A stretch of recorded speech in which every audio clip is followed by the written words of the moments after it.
Governor J.B. Pritzker ran unopposed in the Democratic gubernatorial primary in his bid to try and secure a third term. And he's now set to once again face Republican Darren Bailey, a former state senator from downstate Illinois. Let's bring in Susan Chod, a political science professor at North Central College, for some analysis. Thanks so much for being with us this morning. Thank you for having me. Exciting night last night. It really was an exciting day in general, too. All right, let's start with the governor's race. You know, we're basically getting a rematch between Governor Pritzker and Darren Bailey. The two faced off, as I mentioned, in 2022. And Bailey, you know, lost pretty handily. Anything different that we should watch out for or anticipate this time around? Yeah, rematches are always interesting, regardless of the circumstances. I think what I'll be looking for, I think a lot of people are looking for, and we saw a little bit of it last night with Governor Pritzker, is sort of this positioning, his progressive ambition, perhaps, for running for president in 2 years. And so the messaging over the past year or two towards the president, our current president, but also I think the way that he's going to position himself in this race against Darren Bailey, the messaging, the tone will sound quite different from when he ran against him previously. You know, Darren Bailey, unfortunately, has a little more notoriety because of the tragedies that have befallen his family. And so because of that additional notoriety, it's not that I expect it to be a closer race necessarily, but I'm wondering about the tone that he brings also to the conversations, the debates coming forward in the general election season. Let's talk now about the 2nd congressional district for the Democratic primary, where we saw Jesse Jackson Jr. lose in his bid for what some would say was a political comeback. Cook County Commissioner Donna projected winner there. Anything that stands out to you or surprises you about this particular result here?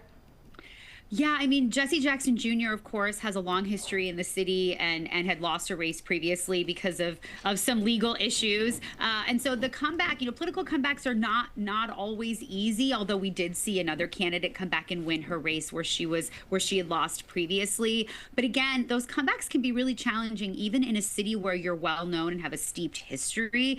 And so I'm not surprised that he was unable to get that seat back or get that race back, because those comebacks are just really challenging.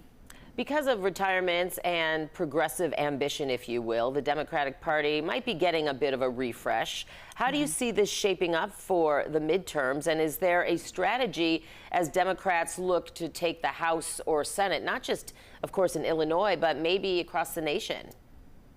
Yeah, you know, Illinois is always a really interesting test on what's happening with the Democratic Party nationally. And so I think while there was some more establishment candidates who were able to win, but there are some younger candidates and new candidates that were also able to win, that I think what it shows us, and I think what Lieutenant Governor Stratton is also saying about not backing Senator Schumer if she is elected to the Senate, is that there's a shakeup happening in the party, and that there's not just younger candidates and potentially members of Congress that are looking to do it, but even those who are in the current generation that's running the government, saying we need to do something different with the party, not only to take on President Trump, but our party is unpopular. They're saying the Democratic Party is unpopular, and our messaging has to shift. And I think across the country, we're going to see Democrats do the same thing coming into the midterm in November. Let's talk about, lastly here, voter turnout, because in Chicago, we did see some strong numbers in early voting, but based on the latest numbers we're getting, still unofficial at this point, but about 25% of Chicago's registered voters went to the polls, not very many.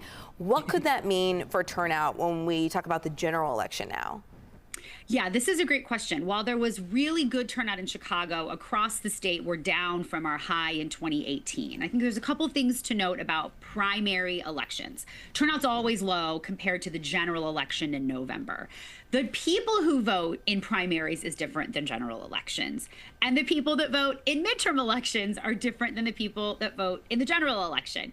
And so it's hard to compare. It's never quite apples to oranges. What I will say, though, is that because of this enthusiasm with the Democratic Party across the country in particular, and with some of these new candidates, I do expect to see a surge in Democratic voter turnout in the general. That's going to serve the party very well to try to take back the House, potentially take back the Senate. And I think the messaging coming into the spring and into the summer and in the fall is really going to be about taking back Congress to combat President Trump's agenda.